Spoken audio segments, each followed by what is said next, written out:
Hey, I'd like to ask about process and rituals. Ooh, I heard Break that. it down. Yeah, I love it. Give me some of your processes with audition. You got an audition tomorrow. What are you going to do tonight, for example? Or what are you going to do tomorrow before it? I have a lengthy theatrical audition checklist that I go through. You got a checklist? Fuck yeah, I love checklists. Break it down. What's People need, you guys have to have checklists because you cannot trust yourselves. That's my experience with actors. You can't. It's like, because we're all like, we get auditions and then you're like, yeah, no, I got that. I got it. And, so you have to be meaner to yourself by giving yourself a checklist. So I like that. I like the physical of like crossing something out. Yeah, and it holds you accountable to certain, to yourself, and also to certain habits that you may not have or may have versus other people. So like some people maybe are really good at being present in an audition, and some people are maybe like just so in their head, so they have to have a checkpoint that holds them accountable to that. Totally. Or maybe some people are, a lot of people are tend to be too safe.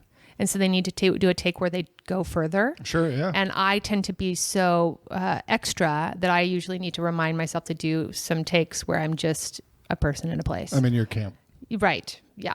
I'd imagine most podcasters are in these so see me, know me, hear me camp, right? So I have a checklist that I go through, and it starts from the very beginning of, watching the show before, watching as much of it as I can. And if the show's not available, I usually try to find the pilot either by asking my reps to give it to me or going ahead and finding it online. Oh, wow. And I read it and get a sense of the tone. And if I can go even further, I will watch or read material of, depending on who's like the person in power, whether that's like the director or the showrunner or the writer creative, you can sort of get a sense of whose show this is.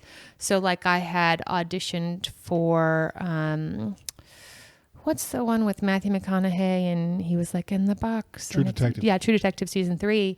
And, that was all completely under wraps. I'm sure I'm not even supposed to say I auditioned for it. Didn't get it. So it's cool. You guys, everyone calm down. But I had known who the director was for all the episodes. And I went and watched a couple of his movies. And so I could get a sense of his flavor, because it's like basically auditioning for a series that is not like the rest of the True Detectives.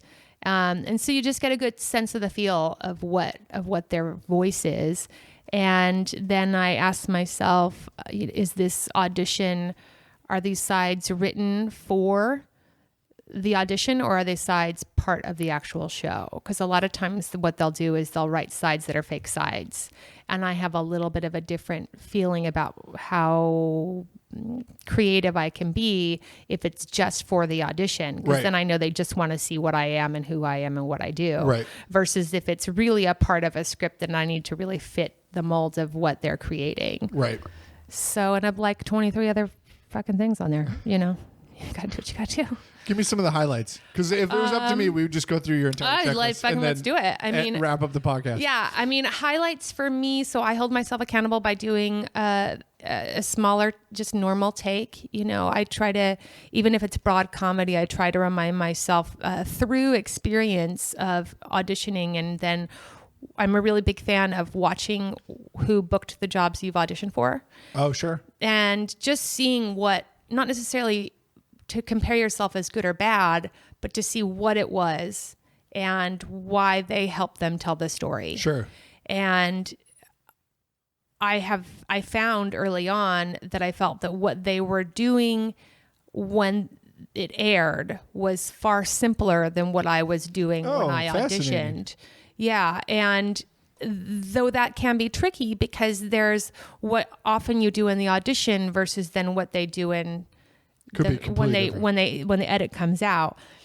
So that's why you need a lot of them to gather the data. Yeah. And then you need to try one of those out often enough that you can see, well, bringing it down isn't really helping either. So it's maybe not that, right? But that's a big one for me. Do you keep track of all your auditions and things like that? What you wore, what you did, what you didn't? That's smart. I do something similar. Yeah. Probably not as in detail as you, but. I try not to be super crazy about it because I do think there is math and evidence, but I also think that, there's inspiration. And I believe in inspiration over mechanics any day, all day, just through experience. Right, yeah. But I do believe that there are things to be learned, and the best person probably to teach you about your own career is really going to be you. I couldn't agree more. There's something to, like, everybody who's realizing, like, analytics is important in sports. Yeah, right. I don't know why it's not important in auditions. Everyone says it's a numbers game, so why don't you study the numbers? Who are you? What casting directors are you going in for a lot? Yeah. What roles? Break it down. Figure it out. Well, not only that, but it's important for you to know that the casting directors and the agents all have their analytics. So, like, when you had Allie on a couple weeks ago. Allie Horn. Yeah. Casting director. Something I talked to my agent about. I'm with an incredible agency, SBV Talent, and, they have on your profile, they have the numbers of how many times this is their agent, how many times they've submitted you, how many times a submission has equaled an audition, how many times an audition has equaled a callback, and how many times that has equaled an avail or a pin, and how many times that has resulted in a booking. Right. So you are of value just by fact that you get into a lot of rooms. They consider that a win. Right. And you're of more value the farther you get along in each step with more consistency. But you might be a person who doesn't go out very often, but when you do go out, you book. Right. And so they have those numbers too.